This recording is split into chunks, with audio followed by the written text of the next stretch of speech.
Alhamdulillahi Rabbil Alamin wa bihi nasta'inu ala umuri dunya waddin. Assalatu wassalamu ala ashrafil anbiya wal mursalin Sayyidina wa maulana Muhammadin wa ala alihi wa sahbihi ajma'in, amma ba'd. Rabbi syrah li sadri wa yassir li Ya amri Allah, ada wahlul teman. 'uqdatam min lisani yafqahu qawli. Ma'asyiral muslimin rahimani wa rahimakumullah, wa azani Allah wa iyyakum. Alhamdulillah, Bapak Ibu dirahmati Allah Subhanahu wa taala, pada pagi hari ini kita kembali dipertemukan oleh Allah Subhanahu wa taala dalam kajian kita, yaitu mengaji bareng kitab Umdatul Ahkam. Bapak Ibu dirahmati Allah Subhanahu wa taala, kita masih pada bab tentang azan, ya. Hadis yang ke 68, ya. An Abdullah bin Umar radhiyallahu anhuma an Rasulillah sallallahu alaihi wasallam anhu qala inna bilalan yu'adzinu bilail fakulu washrabu hatta tasma'u adana ibni ummi maktum. Ya, ini bab tentang azan dua kali di masjidnya Rasulullah sallallahu alaihi wasallam. Dari Abdullah bin Umar radhiyallahu anhuma berkata bahwasanya Nabi SAW bersabda, sesungguhnya Bilal itu, ya, azannya di malam hari. Maka makanlah dan minumlah sampai kalian mendengar azannya ibni Ummi Maktum. Apa maksudnya ini? Maksudnya ini adalah bahwa Rasulullah SAW itu di Masjid Nabawi punya dua azan, punya dua petugas azan. Yang pertama Bilal, yang kedua Ibnu Ummi Maktum. Ya, Ummi Maktum ini buta, ya. Nah, beliau menjelaskan bahwa Bilal itu azannya masih malam, artinya belum masuk subuh. Oleh karena itu kata beliau, kalau kalian baru mendengar azannya Bilal, maka masih boleh makan dan minum, bagi khususnya yang mau puasa, besoknya, ya. Apa fungsi azan pertama itu? Ya, fungsinya adalah untuk membangunkan kita atau umat Islam yang barangkali mau puasa. Nah, jadi bangun untuk sahur, ya, bangun untuk sahur. Yang kedua adalah membangunkan barangkali ada yang belum sholat malam. Nah, itu fungsinya itu. Jadi membangunkan untuk siap-siap makan sahur dan membangunkan untuk eh, bagi yang belum sholat malam atau sholat tahajud di malamnya. Maka dibangunlah, ini namanya azan pertama. Nah, dan inilah azan yang terus berlaku sampai hari ini di Masjid Nabawi. Ya, jadi selisihnya azan satu azan dua itu ya kurang lebih 1,5 jam atau 1 jam. Ya. Dari hadis ini dapat kita pahami atau dapat kita mengambil kesimpulan, ya, bahwasanya disyariatkan pada dasarnya azan sebelum azan subuh, yaitu untuk membangunkan, sekali lagi, untuk membangunkan saudara kita yang barangkali ingin puasa besoknya, ya, terutama pada bulan Ramadan. Nah, azan pertama ini bukan hanya pada bulan Ramadan, bukan, berlaku juga pada setiap malam, karena yang namanya sholat malam itu bukan hanya pada bulan Ramadan. Jadi mungkin sebagian kita ada yang memahami bahwa azan dua kali itu hanya di bulan Ramadan. Tidak, ini berlaku semua hari, ya, karena sholat malam itu dikerjakan pada setiap malam. Nah, kemudian disunahkan pula kalau bisa di masjid itu ada dua azan, ada dua petugas, khususnya pada waktu subuh. Kalaupun satu orang ya tidak masalah. Kenapa ada dua orang ini? Supaya orang itu bisa mengidentifikasi bahwa kalau suaranya si fulan, itu berarti masih boleh makan dan boleh minum. Kalau sudah suaranya si bulan, maka itu sudah masuk waktu subuh gitu ya. Jadi itu barangkali sehingga azannya dua.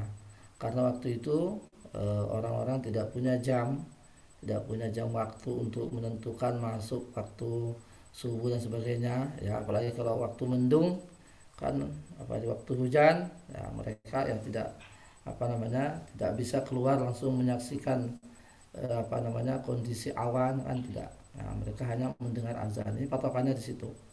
Maka orang Islam, umat Islam zaman dahulu itu patokannya azan, berkaitan sahur, berkaitan buka, berkaitan subuh dan sebagainya. Nah, kalau sekarang alhamdulillah sudah ada apa namanya waktu yang menguatkan ya. Sudah waktu ada yang menguatkan bahwa sudah dibagi kapan azannya, kapan imsaknya dan sebagainya. Ya. Kemudian faedah lagi bahwa tidak ada masalah bagi yang tukang azan itu atau petugas azan itu adalah dari orang buta. Jadi Ibnu Ummi Maktum yang terdapat di dalam hadis tadi itu kebetulan ya, yang bersangkutan itu tidak melihat, artinya buta ya, jadi tidak ada masalah. Bahkan beliau sering diberi amanah oleh Rasulullah untuk menjadi amir ya, untuk menjadi pemimpin di Madinah ketika Rasulullah itu sedang keluar seperti perang dan sebagainya. Jadi beliau sering dipakai oleh Rasulullah untuk menjadi penjaga Madinah istilahnya. Jadi pengganti Rasulullah ketika beliau tidak ada. Itu Ibnu Ummi Maktum. Ini orang buta. Jadi tidak ada masalah. Kemudian faedah lagi bahwa eh, fajar itu ada dua. Nah, ada fajar kadzib dan ada fajar shadiq. Nah, itu nanti kita belajar pada saat bulan puasa. Jadi fajar kadzib itu apa namanya? Orang masih boleh makan, masih boleh minum, ya, belum boleh sholat subuh. Ya. Kalau sudah masuk fajar shadiq, nah, baru nggak boleh makan, nggak boleh minum, dan sudah masuk waktu subuh, artinya sudah boleh sholat subuh. Ya. Kemudian faedah lagi di sini adalah sihhatu khabaril wahid. Nah, ini maksudnya apa Bapak Ibu? Bahwa suatu berita yang dibawa oleh satu orang itu sah ya. Tidak mesti harus dua pembawa berita itu. Ya. Jadi jika kita mendapat suatu berita, kemudian berita itu dibawa oleh orang yang thiqah, yang bisa dipercaya kejujurannya dan integritasnya, maka itu berita yang valid ya. Tidak harus kita harus mencari pembanding atau mencari apa namanya penguat sebagai saksi berikutnya ya, selama yang membawa berita itu adalah orang terpercaya. Nah, seperti azan ini kan, ketika dia azan itu kan bisa saja dia saja yang tahu bahwa ini sudah masuk waktu dan sebagainya. Nah, apalagi berkaitan dengan orang banyak ya. Nah, selama yang melakukan azan itu adalah orang terpercaya, maka itu sah ya. Jadi apa yang dia sampaikan itu adalah berita yang valid ya. Karena tentu orang azan itu kan dia memberitakan bahwa ini sudah waktu subuh atau ini sudah sahur dan sebagainya. Artinya bahwa kita percaya itu ya. Jadi orang azan itu sebetulnya dia membawa berita ya. Makanya para ulama itu ada yang mensyaratkan ya untuk tukang azan itu bukan hanya masalah suara ya. Jadi integritas, kemudian juga apa namanya kejujuran seseorang itu dipersyaratkan untuk menjadi petugas azan ya, bukan hanya sekedar suara saja.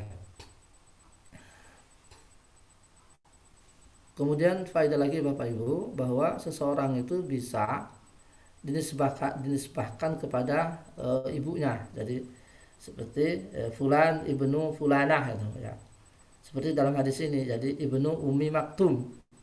Jadi si fulan ini dia kan punya bapak juga sebetulnya. Tapi kalau disebahkan kepada ibunya itu, ya kalau Isa ya mungkin pasti kita mengatakan Ibnu Maryam ya. Karena memang dia nggak punya bapak. Gitu. Nah Ibnu Ummi Maktum ini ya punya bapak. Tapi kenapa namanya itu dinisbahkan kepada ibundanya? Karena dia punya bapak. Nah, kata para ulama, jika seorang itu sudah sejak dulu dia itu sudah dinisbahkan kepada bundanya, ya maka tidak masalah, ya tidak perlu dirubah. Ya, si fulan ibnu si fulanah itu. Ya. Ya memang yang asalnya kan orang itu kan disebahkan kepada bapaknya kan, seperti ud'uhum li'abaihim huwa aqsatu indallah ud'uhum li'abaihim. Panggilan mereka itu dengan pemanggilan bapaknya. Nah, tadi dalam suatu kasus tertentu tidak masalah orang itu disebahkan kepada bundanya. Nah, tapi kalau nisbahnya kepada suaminya, nah ini yang jadi masalah di negara kita ini. Jadi umpamanya orang mengatakan bahwa seperti Ibu Ani Supomo. Nah, Supomo ini suaminya, nah, itu sebetulnya tidak pas ya. Jadi seorang wanita itu sebetulnya tetap dia disebahkan kepada bapaknya atau ibunya, bukan kepada suaminya ya. Itu mungkin kalau Miss dan Mrs, nah itu yang biasa kita dengar, karena ini sudah budaya masuk ke negara kita, sehingga sampai pada masalah identifikasi nama itu sudah ikut juga ke barat-baratan. Nah, jadi seperti umpamanya si fulan Zainab Susanto. Nah, Susanto ini adalah suaminya. Jadi sebetulnya itu nggak pas ya. Jadi orang itu disebahkan saja kepada orang tuanya. Maka seperti kita ketika kita memanggil Aisyah, mukmin kita nggak boleh mengatakan Aisyah Muhammad, tapi Aisyah Abu Bakar, Aisyah bintu Abi Bakar. Ya, ini karena barangkali karena sudah pergaulan, kemudian juga interaksi antar budaya, sehingga apa yang berlaku di barat juga masuk ke negara kita.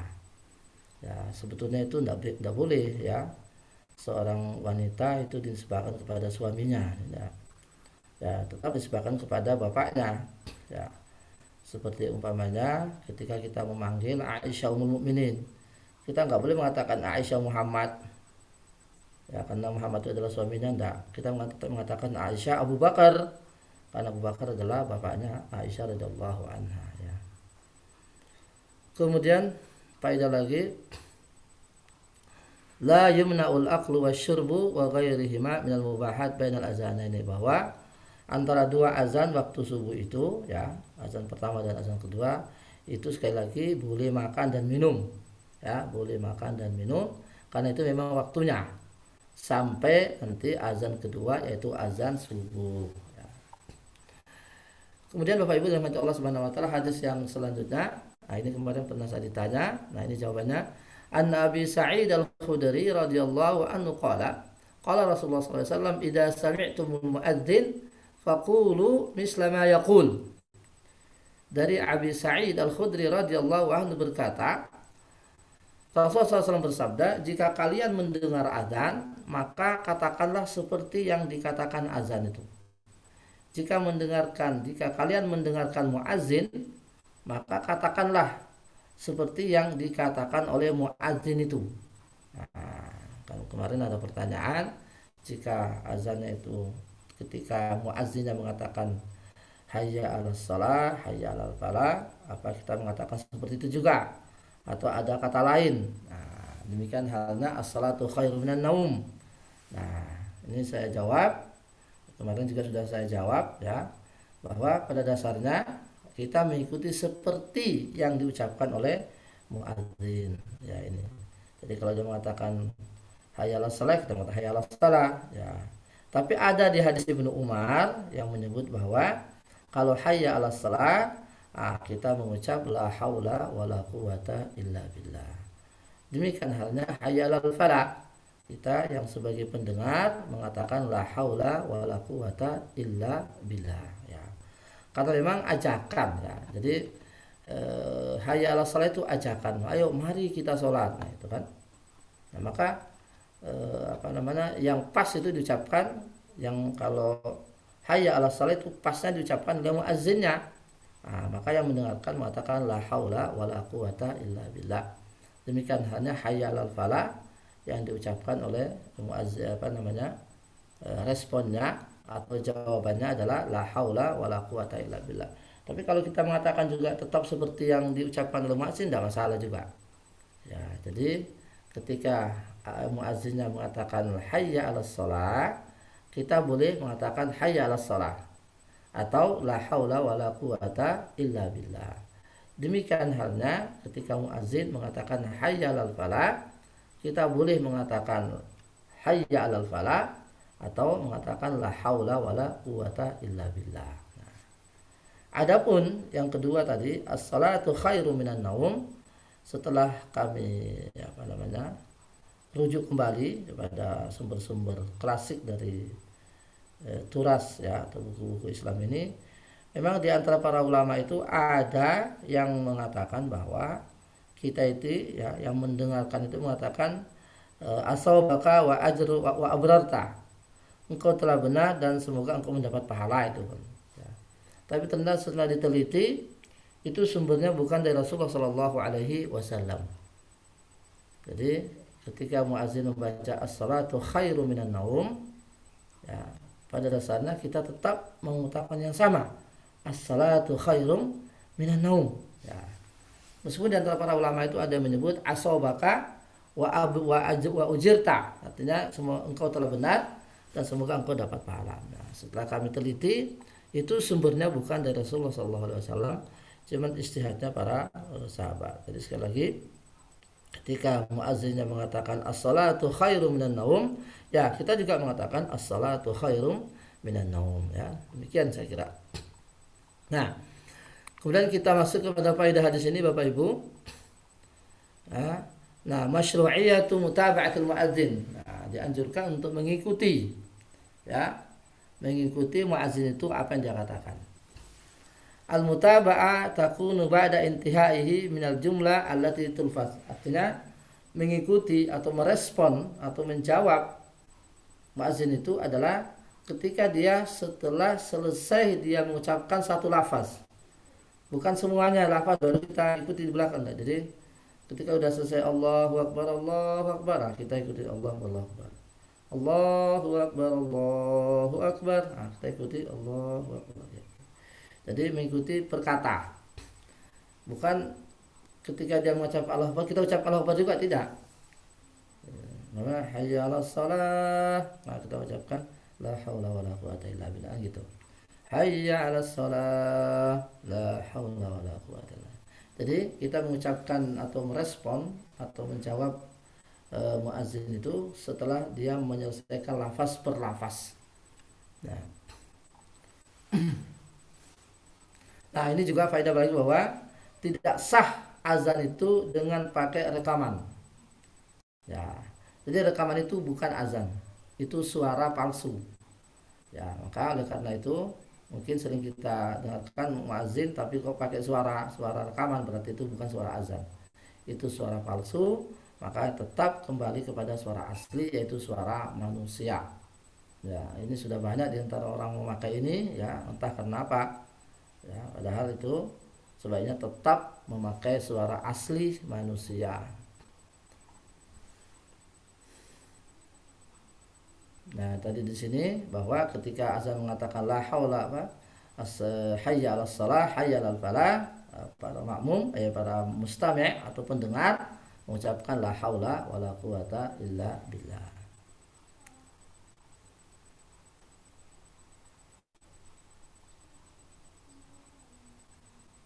Ya, Bapak Ibu dirahmati Allah Subhanahu wa taala, ya.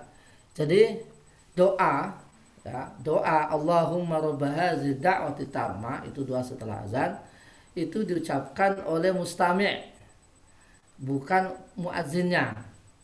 Nah, jadi kalau sering kita dengar di masjid-masjid setelah muazzinnya membaca Allahu Akbar, la ilaha illallah, lalu kita dengar lagi besar suaranya Allahumma rabb hadzihi. Jadi yang disyariatkan mengucap, ya, Allahumma rabb hadzihi da'wati tammah itu adalah muazzinnya. Mustami'nya, bukan muazzinnya. Karena jelas hadisnya itu mengatakan jika kalian telah mendengar azan, telah mengikuti azan, kemudian membaca doa ini kata Rasulullah, maka halat lahu syafaati. Ya, ini mangkala hina isma'un nida aja. Barang siapa yang membaca setelah dia mendengar nida ini, panggilan ini, azan, Allahumma rabb hadhihi da'wati tammah was salatil qa'imah, dan seterusnya itu, maka syafaatku ya akan terbuka baginya. Ya, jadi yang mengucapkan ini Bapak Ibu bukan muazzinnya, tapi mustami'nya, yaitu pendengarnya yang mengatakan ini. Jadi doa setelah azan itu bagi muazzin tidak ada. Yang ada adalah orang mustami'nya, jadi yang mengikuti azan. Karena Rasulullah mengatakan iza sami'tumul muazzin, maqala hina yasma'u nida, barang siapa yang membaca zikir ini, doa ini setelah azan, dia mendengarkan azan, maka halat syafaat, maka terbuka syafaatku baginya. Ya. Ini apa maksudnya ini Bapak Ibu, doa ini? Ya Allah, Tuhan yang memiliki panggilan ini, Allahumma rabb hadhihi da'wah was salatil qa'imah, Tuhan pemilik salat yang sebentar lagi akan dikerjakan ini. Ati Muhammadan, datangkanlah kepada Muhammad al-wasilah wal fadilah. Ya, ada menyebut wasilah fadilah ini adalah sebuah tempat atau sebuah tempat di surga. Ada mengatakan derajat yang tinggi di surga. Jadi kita mendoakan untuk beliau, minta kepada Allah supaya diberi beliau tempat. Wa ba'atsu maqaman mahmuda, dan bangkitkanlah dia di tempat yang sangat tinggi yang terpuji. Alladzi wa'tahu, seperti engkau janjikan ya Rabb, halat lahu syafaati. Nah, siapa yang membaca doa ini, jadi setelah azan, setelah dia mendengar azan ya, bukan dia azan, mendengar azan. Jadi orang yang merespon azan membaca doa ini, maka Rasulullah maka terbukalah bagi dia syafaatku baginya. Nah, tentu kita semua umat Muhammad berharap mendapatkan syafaatnya Rasulullah Sallallahu Alaihi Wasallam. Jadi syafaat itu Bapak Ibu maksudnya adalah keringanan di dalam hisab. Ya, keringanan dalam hisab berkat syafaat seseorang. Jadi pertolongan syafaat itu. Umpamanya seseorang di antara kita mungkin dia banyak maksiatnya dan sebagainya. Nah, dalam hisabnya itu dia harus tidak masuk surga dulu ya, dia mungkin di terminal.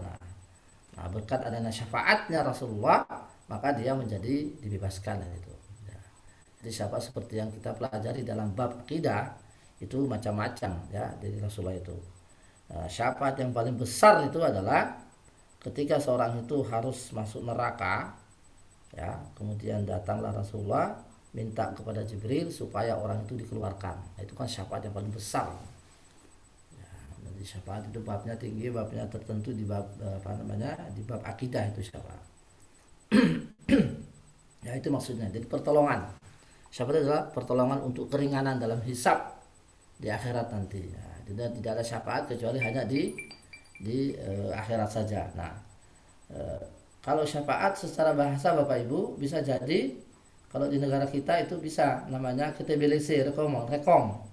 Nah, jadi seseorang begini, ada orang ingin mengajukan suatu izin kepada seorang wali kota atau siapa begitu.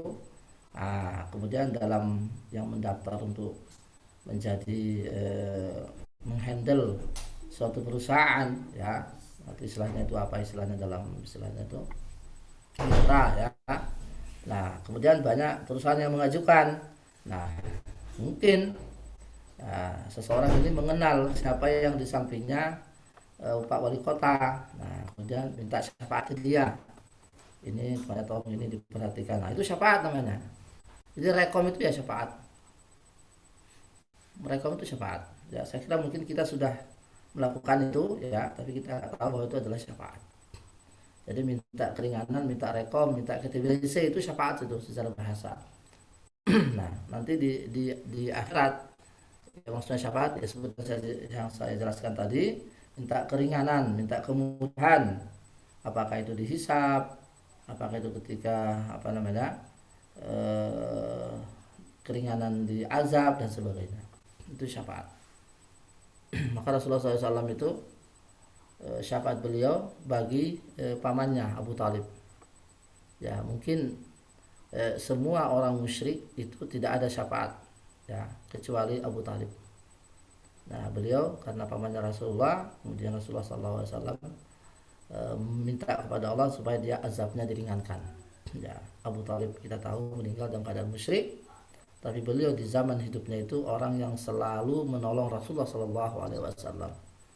Jadi kisahnya itu ketika beliau hijrah ke Madinah, ya, kemudian didatangi oleh Abbas. Ya, Abbas itu pamannya yang lain, saudaranya Abu Thalib. Ya, beliau didatangi oleh pamannya, ya Muhammad, ya, ya ibnu akhi, ya wahai ponaan, ya, kamu ingatkah pamanmu Abu Thalib yang gigih menjagamu, yang selalu memelihara nyawamu, yang selalu menghidupkanmu, memberi makan dan minum kepadamu sejak kecil sampai kau besar?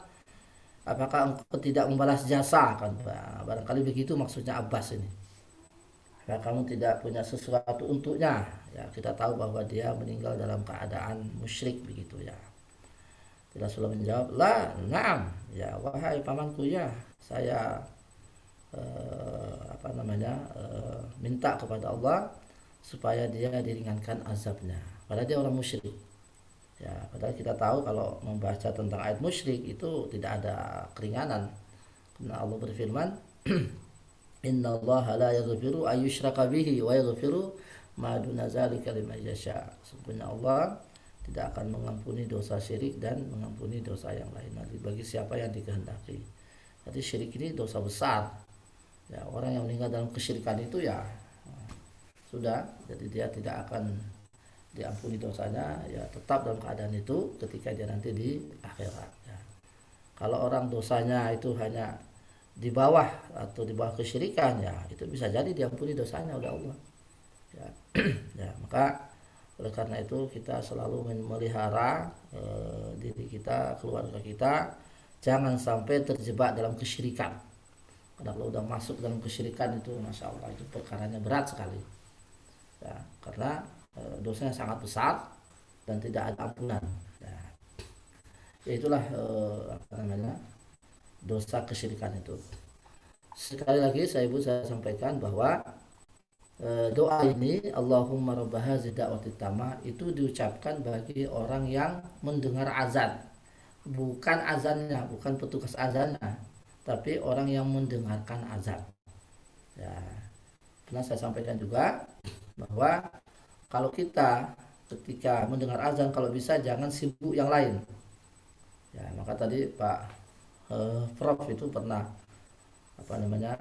diskusi dengan saya tentang ini, ya, Pak Sadun, ya, bahwa ketika orang azan itu kalau bisa berhenti, memang betul ya. Jadi ketika orang mendengar azan, menghentikan semua aktivitas, baru merespon azan itu, baru nanti setelah itu kita baca doa ini. Nah, kata para ulama mengatakan di dalam kitab Al-Fawaid, ya, ternyata setelah mendengar azan langsung itu termasuk doa mustajab. Ya. Jadi ketika orang azan kita berhenti aktivitas, kita merespon azan itu, ya, sampai selesai. Setelah selesai kita baca doa ini. Nah, setelah baca doa ini kan doa untuk Muhammad ini sebetulnya, doa untuk Nabi kita. Nah, setelah itu baru doa untuk kita. Ternyata itu termasuk tempat yang mustajab doa. Jadi setelah azan itu ada dua momentum untuk doa. Pertama, begitu selesai azan, ya. Yang kedua, mungkin ya antara azan dan iqamah. Maksudnya setelah selesai azan, begitu setelah selesai azan ini kita baca Allahumma rabb hadzihi da'wati tammah. Setelah baca itu baru kita doa untuk kebaikan kita. Ya, kata Ibnu Qayyim rahimahullah bahwa doa yang selepas azan langsung itu dia telah menghimpun beberapa fadilah. Pertama, dia telah mengucapkan azan itu sendiri, kan itu termasuk tauhid, itu kan zikrullah yang besar. Ya, kemudian yang kedua, setelah itu dia mendoakan untuk Nabi Muhammad. Ya, apalagi dianjurkan lagi membaca selawat Nabi, ya. Setelah kita mendengarkan azan, kita mulai dulu selawat Nabi, baru doa ini. Nah, kemudian kita berdoa. Jadi itu tempat mustajab sebetulnya. Jadi saya umumkan, saya himbau kepada para jamaah sekalian, ya, ketika panjenengan semua mendengarkan azan, maka berhentikan aktivitas, ikuti azan itu, ya. Setelah itu baru membaca salawat Nabi, setelah itu baru baca doa ini, Allahumma rabb hadhihi da'wati tammah. Setelah itu baru kita doa untuk kita, untuk hajatan kita sendiri gitu. Ya, umpamanya kita punya hajatan sakit, kita punya hajatan mau ujian dan sebagainya, ya itu kita minta kepada Allah. Nah, jadi pas setelah azan. Jadi tidak ada jeda ya. Jadi begitu setelah azan baca selawat Nabi, kemudian baca Allahumma rabb hadhihi da'wati tammah sampai selesai, baru kita nanti minta doa untuk kita.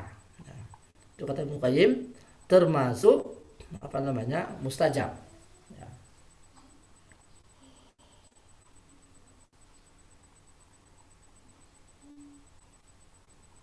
Nah, kemudian Bapak Ibu rahmati Allah Subhanahu wa taala, para ulama berselisih ya apa hukum menjawab azan. Nah, itu ya, apa hukum menjawab azan.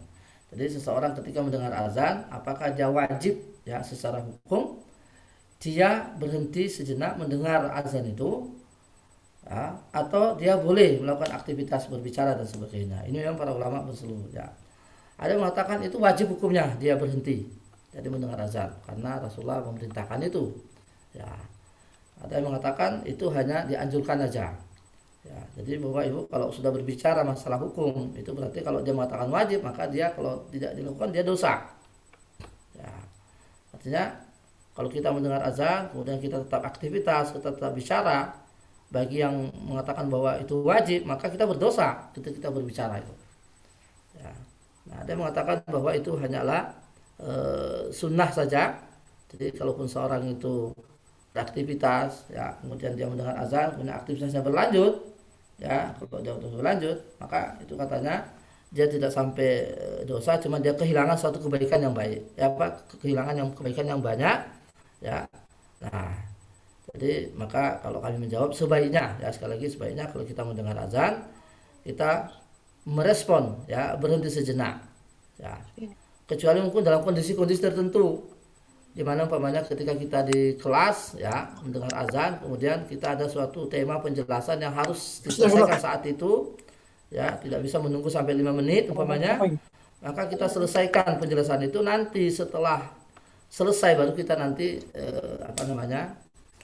menjawab azan itu ya. Ini ada solusinya kata para ulama ya, bahwa ketika mendengar azan sementara kita tadi sudah memulai suatu kegiatan dan tinggal sedikit beberapa poin ya, umpamanya mungkin siapa tahu kita mengajar dan sebagainya, ada satu tema yang harus disampaikan saat itu karena sangat berkaitan dengan sebelumnya, maka pas azan, nah supaya tidak ada jeda kita lanjutkan, nah, tapi nggak sampai lama, setelah itu baru nanti kita menjawab azan. Nah, ini ada pertanyaan, mohon maaf.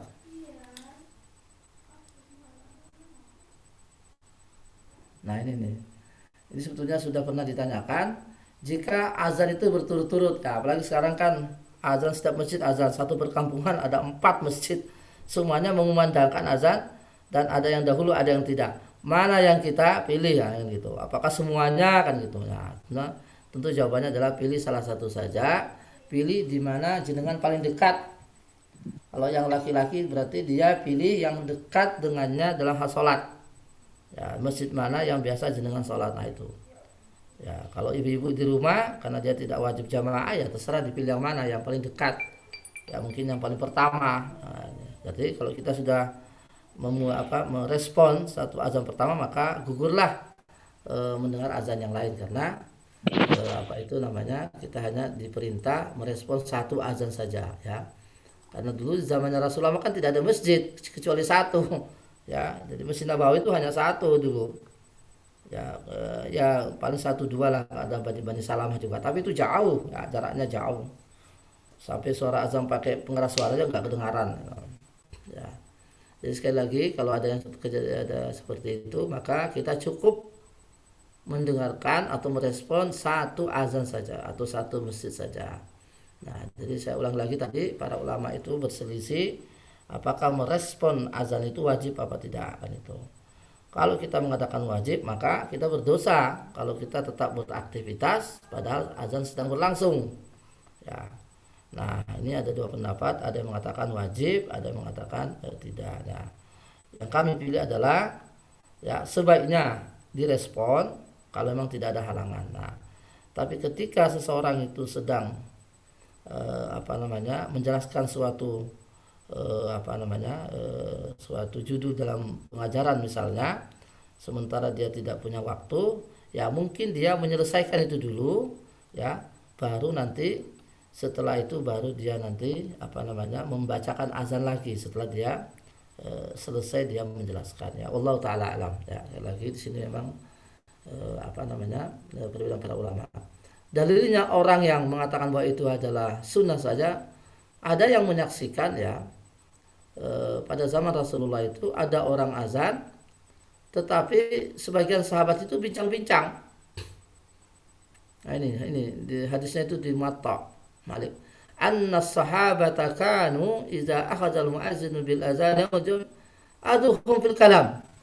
Nah, ini katanya sebagian yang pernah menyaksikan bahwa para sahabat Nabi itu ketika azan Jumat, ya azan Jumat itu dikumandangkan, di antara mereka ada yang masih ngobrol, ya sehingga ada yang mengatakan bahwa ini barangkali sunnah saja. Jadi tapi sebaiknya sekali lagi kita tetap pada prinsip yang pertama bahwa kalau memang itu tidak ada sama sekali larangan untuk merespon, marilah kita merespon. Dan sekali lagi ini persoalannya ada yang mengatakan wajib, ada yang mengatakan istihbab. Istihbab itu artinya sunnah saja. Ya. Kemudian Bapak Ibu dirahmati Allah Subhanahu wa taala, kita lanjutkan kajian ini dengan hadis yang berikutnya, ya, yaitu bab istiqbalul qiblah. Jadi kita sudah merampungkan bab tentang azan, ya. Seperti saya simpulkan, ya, azan itu pada dasarnya disyariatkan bagi laki-laki saja, laki-laki dan qomat dan sebagainya. Tapi jika ada di sebuah tempat dan itu tidak ada laki-lakinya, di sebuah komunitas perempuan, ya, sebagian ulama ada yang membolehkan azan bagi perempuan, tapi tidak keras suaranya, hanya sebatas orang yang meninggalkan atau yang mendengarkan di situ, ya. Demikian hanya qomat. Ya, tapi ada yang mengatakan bahwa mereka tidak perlu azan, cuma qomat saja. Nah, ketika ibu-ibu di rumah, ya ibu-ibu di rumah tentu kan nggak mungkin azan, kan azannya sudah. Nah, maka azannya cukup iqomah saja ketika ibu-ibu ada di rumah. Nah, nah, jika seandainya di rumah umpamanya ada bapak juga, nah, bapak-bapak mungkin dia nggak sempat ke masjid, atau dia baru datang dari jauh, belum sholat, umpamanya istrinya juga belum sholat, apakah azan atau qomah itu, ya jadi itu qomah saja. Nah, karena azan tadi sudah dikumandangkan dari masjid, jadi azan itu memang dikumandangkan sebagai awal masuk waktu. Nah, lain halnya ketika kita dalam perjalanan jauh, ya kan, tidak ada masjid, tidak ada langgar dan sebagainya. Nah, itu kita punya rombongan sendiri. Nah, maka boleh azan waktu itu, meskipun sudah masuk waktu jauh. Ya, taruhlah umpamanya kita berhenti di sebuah tempat, di situ tidak ada rumah, tidak ada perkampungan. Nah, waktu taruhlah jam 2 umpamanya, jam 2 kita berhenti. Nah, kan sudah masuk waktu, lewat jauh, sudah 1 jam lebih. Nah, apakah saat itu kita boleh azan? Boleh. Ya, karena itu di situ hanya ada kita, tidak ada orang lain, apalagi di padang pasir dan sebagainya. Nah, jadi satu perjalanan jauh, rombongan, ya maka dia boleh azan meskipun sudah masuk waktu jauh, tidak azan dan iqamah setelah itu. Ini ada pertanyaan, mohon maaf.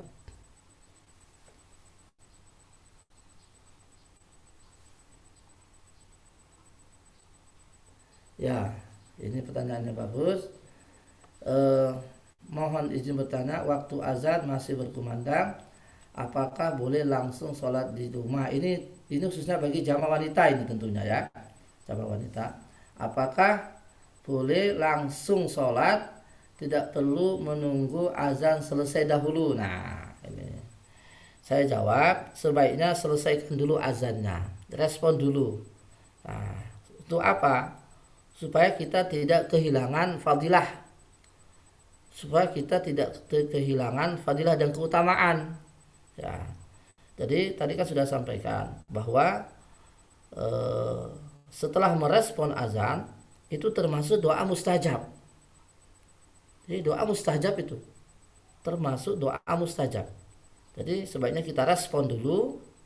Setelah itu baru kita tadi baca salawat Nabi, kemudian Allahumma rabb hadzal da'wati tamma. Nah, setelah itu baru langsung kita doa. Nah, baru nanti kita sholat.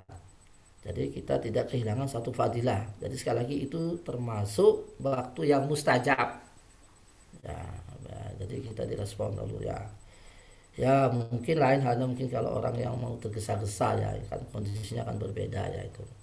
Kondisinya berbeda ya berarti dia bisa langsung sholat. Ya, maksud saya kalau emang tidak tergesa-gesa ya tidak tergesa-gesa ya sebaiknya direspon dulu ya. Lain halnya mungkin kalau dia mau berangkat atau sedang ditunggu ya ya apa dia langsung azannya diselesaikan ya ya itu kembali tadi kalau mengatakan bahwa menjawab azan itu adalah wajib ya maka diselesaikan dulu ya. Bagi yang mengatakan bahwa tidak wajib hanya istihbab saja ya maka dia boleh dia langsung sholat karena memang dia sudah masuk waktu ya. Itu jawaban saya. Jadi sebaiknya saya jawab bahwa sebaiknya ditunggu dulu ya sampai selesai azannya, kemudian kita baca salawat Nabi, kemudian kita baca Allahumma rabb hadzal da'wati tamma, baru kita berdoa untuk kita, baru nanti baru sholat.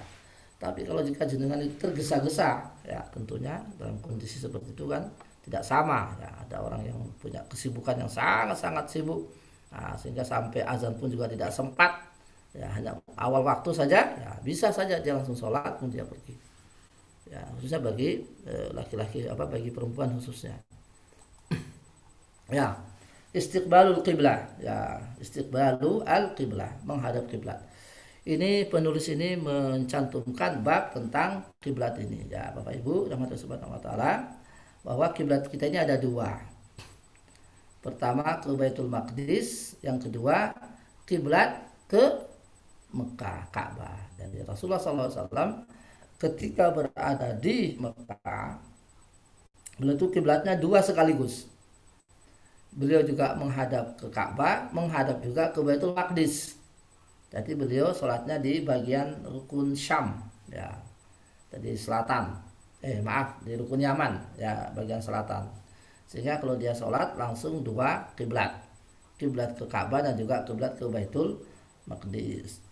Nah, kita tahu Bapak Ibu bahwa kiblat Baitul Maqdis itu juga tempat kiblatnya Yahudi. Ya, jadi Yahudi itu dulu sholatnya menghadap ke sana juga. Sampai hari ini mungkin. Ya, sampai hari ini.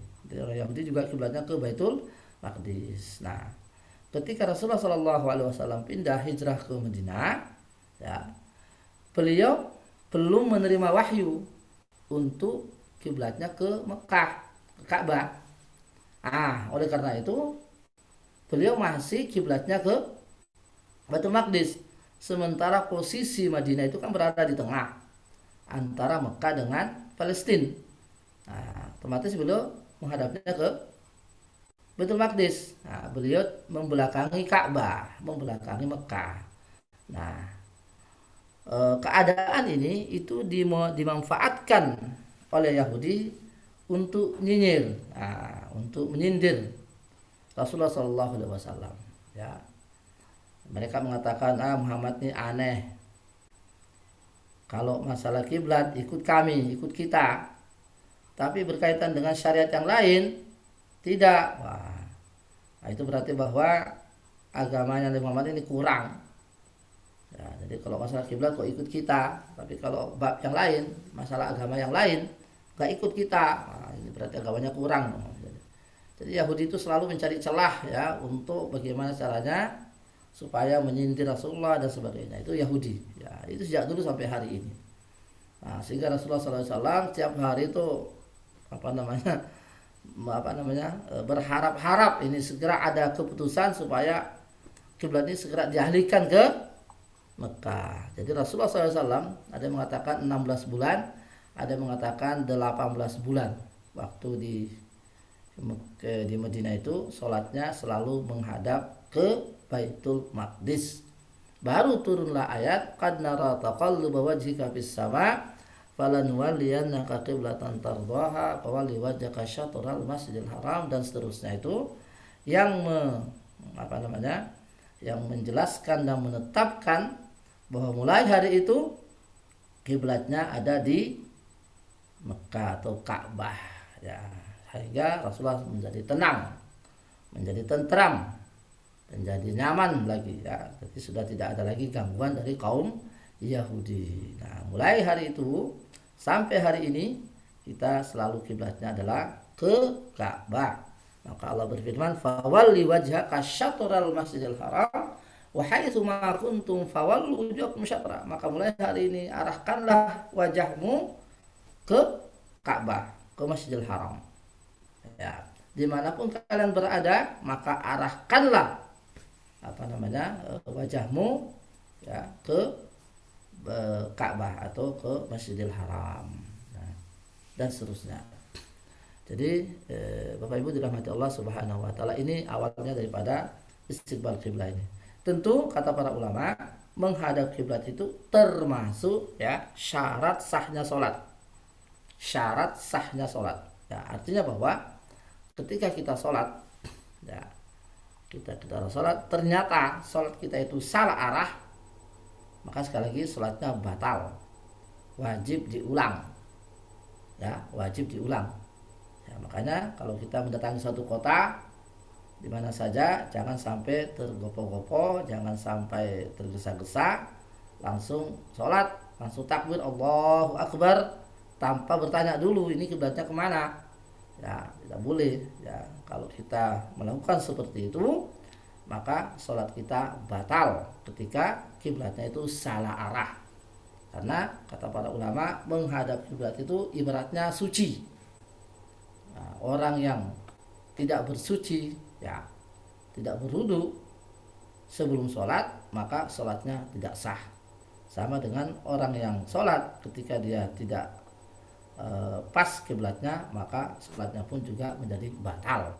Ya, maka para ulama ini menjelaskan di kitab-kitab mereka, sebelum kita takbir Allahu Akbar di suatu tempat, di suatu daerah yang situ tidak ada masjidnya, maka jangan kita tergopoh-gopoh, jangan tergesa-gesa untuk langsung sholat sebelum bertanya kepada orang yang tahu di tempat itu.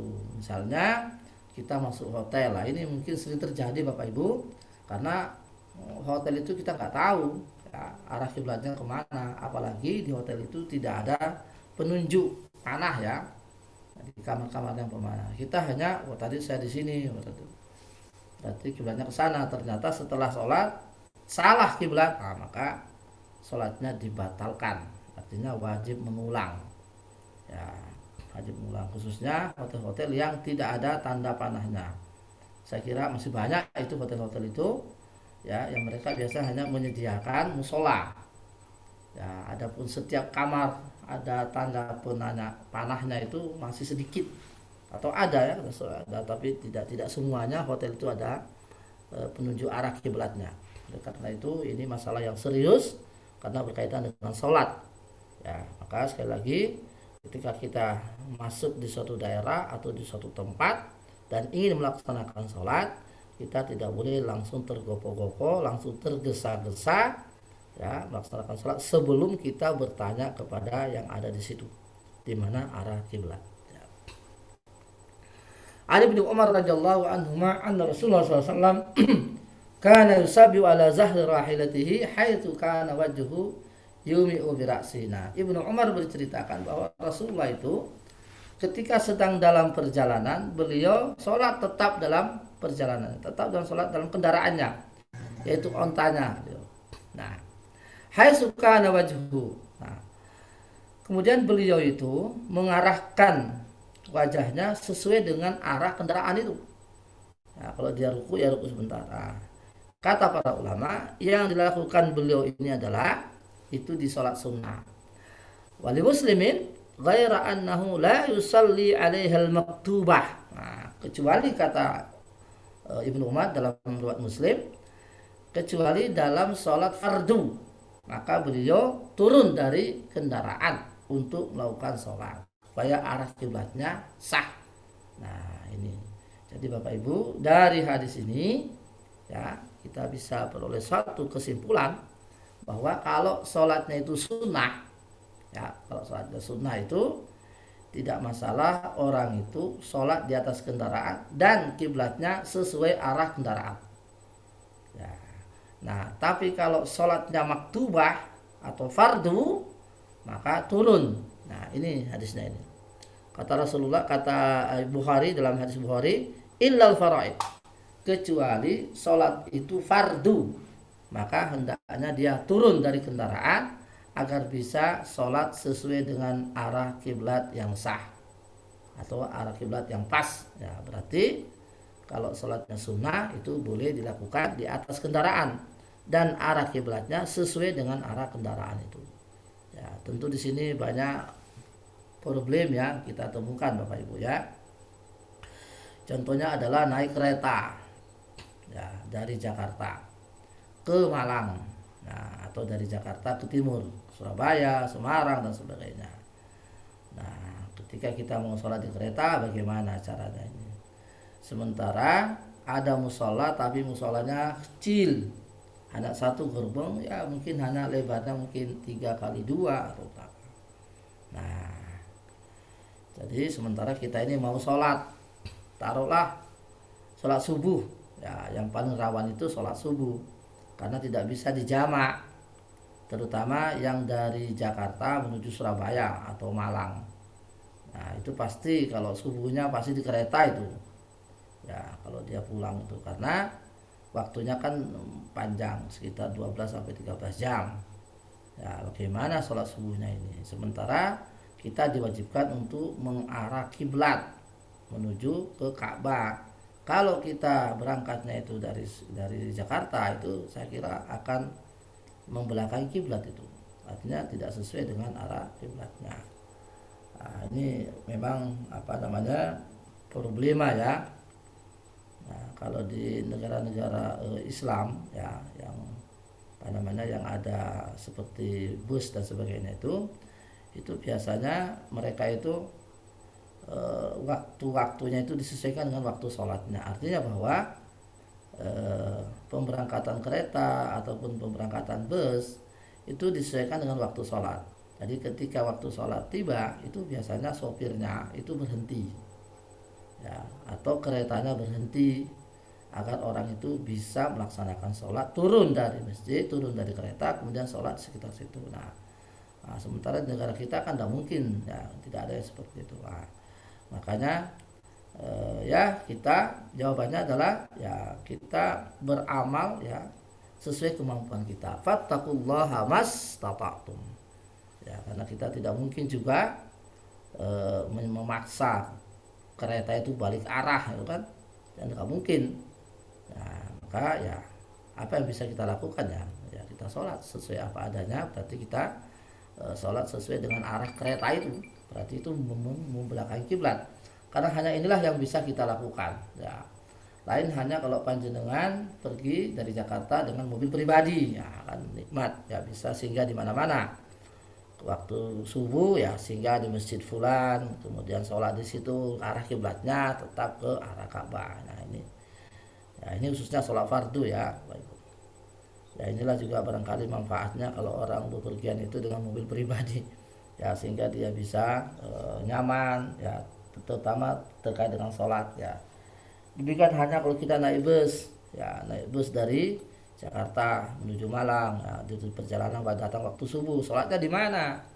Gak mungkin sopir itu suruh berhenti di sebuah masjid baru agar memberikan kesempatan kepada jamaah untuk sholat, itu jarang terjadi ya. Mungkin ada saja sopir-sopir yang seperti itu tapi jarang ya. Mungkin 1:100 atau 1:1000 ya. Ya, jangankan menghentikan kita untuk sholat, dia saja mungkin barangkali sudah nggak sholat ya. Nah ini barangkali suatu renungan bagi kita ya, bahwa betapa pentingnya kebijakan itu ya, kebijakan di sebuah negara itu pentingnya itu ya, bisa istilahnya bisa menjadikan kita itu nyaman ketika dalam beribadah ya. Kalau yang kami alami ya, yang pernah belajar ya seperti di negara Islam seperti di Saudi Arabia umpamanya, itu sopir-sopir itu sudah di warning oleh pihak pihak instansi terkait bahwa kamu kalau pas nanti sampai di sebuah perkampungan, ya, datang sholat, kamu harus berhenti. Jadi sopirnya itu taat sekali. Jadi setiap waktu sholat pasti dia berhenti,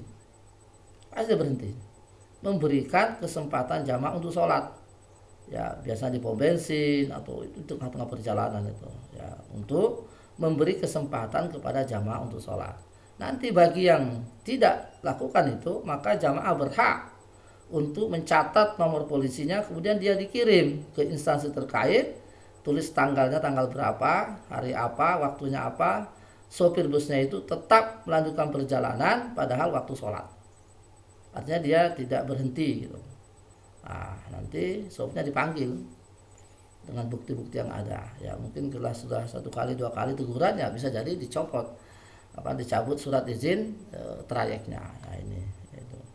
Karena ini masalah tidak gampang, ya ini masalah serius terkait dengan sholat ini masalahnya. Ya kami pernah mengalami suatu ketika perjalanan dari Riyadh ya menuju ke Madinah, itu jaraknya sekitar 1.200 km ya. Waktu musim dingin, ya musim dingin. Jadi sudah subuh itu masih sangat gelap, ya di tengah-tengah padang pasir itu tidak ada lampu, tidak ada apa-apa. Ya ternyata sopirnya itu masya Allah dia tahu kalau situ ada masjid situ. Kemudian dia berhenti, dia membangunkan kita semuanya yang sudah lalap tidur karena masih malam kelihatannya. Kemudian kita dibangunkan semua supaya untuk melaksanakan sholat subuh. Ya di tengah perjalanan itu, ya, sangat gelap, ya musim dingin waktu itu. Ya. Ya, jadi dia ya karena tadi sudah di briefing ya bahwa nanti ketika di perjalanan tidak boleh, tetap melanjutkan perjalanan sampai dia bisa memberikan kesempatan ya kepada jamaahnya agar bisa melaksanakan sholat. Ya, nah ini kita berharap kapan ya di negara kita ini hal itu bisa terjadi ya, khususnya bagi kendaraan bus ya, kendaraan besar dan sebagainya. Karena ini masalah sholat ini tidak sepele ya, ini masalah kewajiban yang harus kita tunaikan sesuai ya dengan rukun dan syaratnya. Jadi kalau kiblat arah kiblat ya arah kiblat itu. Bapak Ibu dirahmati Allah Subhanahu wa taala, saya kira untuk pagi ini cukup sekian saja. Mudah-mudahan kita bisa lanjutkan masih kajian kita tentang kiblat ya. Sekali lagi kiblat itu adalah syarat sahnya sholat. Ya, syarat sahnya sholat. Jadi jenengan kalau masuk hotel ya tanya dulu di mana arah kiblatnya, baru panjenengan sholat. Kalau panjenengan langsung sholat tanpa melihat arah, tanpa bertanya, kemudian ternyata setelah melaksanakan sholat itu salah arah, maka sholatnya batal. Sama dengan kalau panjenengan sholat tanpa wudu, tanpa suci, maka sholatnya dipastikan batal. Ya, makanya ini termasuk syarat sahnya sholat. Ya. Semoga Allah Subhanahu wa taala memberikan hidayah kepada kita semua dan juga memberikan hidayah kepada orang-orang yang biasa ya, yang biasa di pundaknya itu pundaknya itu adalah kepentingan jamaah ya. Yang saya maksud adalah sopir-sopir ini yang biasa membawa jamaah besar, jamaah banyak.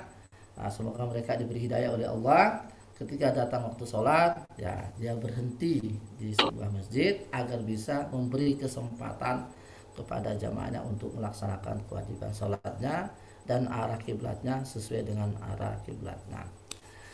Alhamdulillahirabbil alamin. Allahumma shalli ala Muhammadin wa ala ali Muhammad kama shallaita ala Ibrahim wa ala ali Ibrahim innaka Hamidum Majid. Allahumma anfa'na bima 'allamtana wa 'allimna ma yanfa'una warzuqna 'ilman yanfa'una fid dini wad dunya wal akhirah. Allahumma hdina li ahsanil akhlaq la yahdi ilaiha illa anta wasrif 'anha sayyi'aha la yasrif 'anha illa anta. Allahumma shfi mardana wa mardal muslimin. Allahumma shfi mardana wa mardal muslimin. Allahumma inna nas'aluka as-sihhata wal 'afiyah. Allahumma la sihhata illa ma ja'altahu sihha wa la 'afiyata illa ma ja'altahu 'afiyah. Allahumma rzuqna as-sihhata wal 'afiyah. Ya Allah ya Tuhan kami, Tuhan yang Maha Pendengar, sembuhkanlah saudara-saudara kami yang sekarang ini berbaring di rumah sakit ya Allah. Anugerahkanlah kepada mereka kesabaran, anugerahkanlah kepada mereka kesehatan, anugerahkanlah kepada mereka kesehatan, anugerahkanlah kepada mereka kesembuhan ya Rabb. Allahumma rabban nas azhibil ba'sa ishfi anta syafi la shifaa'a illa shifaa'uka shifaa'an la yughadiru saqama. Allahumma jal istima'ahana hadza istima'an mubaraka wa tafarruqana ba'dahu tafarruqan marhuma. Allahumma atina fid dunya hasanah wa fil akhirati hasanah wa qina adzabannar. Wa sallallahu ala sayyidina Muhammadin wa ala alihi wa sahbihi wa baraka wa sallam. Subhanakallahumma wa bihamdika asyhadu an la ilaha illa anta astaghfiruka wa atubu ilaika. Wal afu minkum. Assalamu alaikum warahmatullahi wabarakatuh.